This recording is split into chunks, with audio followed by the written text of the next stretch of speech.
একটা কথা মনে পড়লো, ওই জন্য আবার চলে আসলাম। এটা হচ্ছে দেরাদুন আছে না, দেরাদুন দেরাদুন থেকে বাসে আমরা দিল্লি থেকে বাস রাত্রে নাইট বাস করেছিলাম।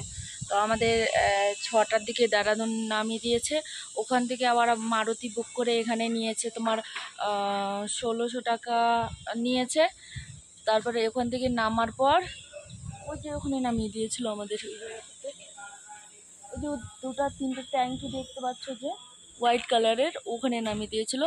ওখান থেকে আবার আমরা হোটেলে একটা আমাদের দাদা দাদাও এসছে, ওরা হাজব্যান্ড ওয়াইফ ওরাও আসছে।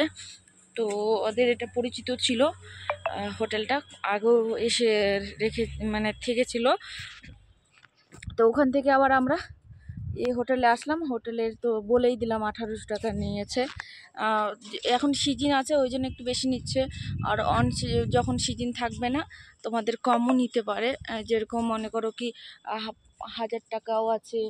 আর মনে করো কি তোমরা যদি চাও কেউ 1500 টাকা, 2000, 4000, 6000, 10,000 পর্যন্ত আছে।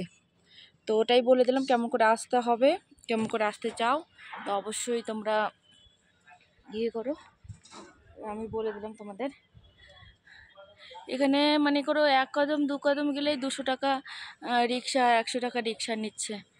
আর সব কিছু, আর আমরা যেই হোটেলে আছি বললামই তো, অনেক সুন্দর খাওয়া দাওয়া, মানে খাওয়া দাওয়ার কোনো টেনশন নাই। নাস্তা পানি চা থেকে সম্পূর্ণ তোমার রুমের সার্ভিস করে দেবে স্যার। তো চলো টাটা বাই বাই।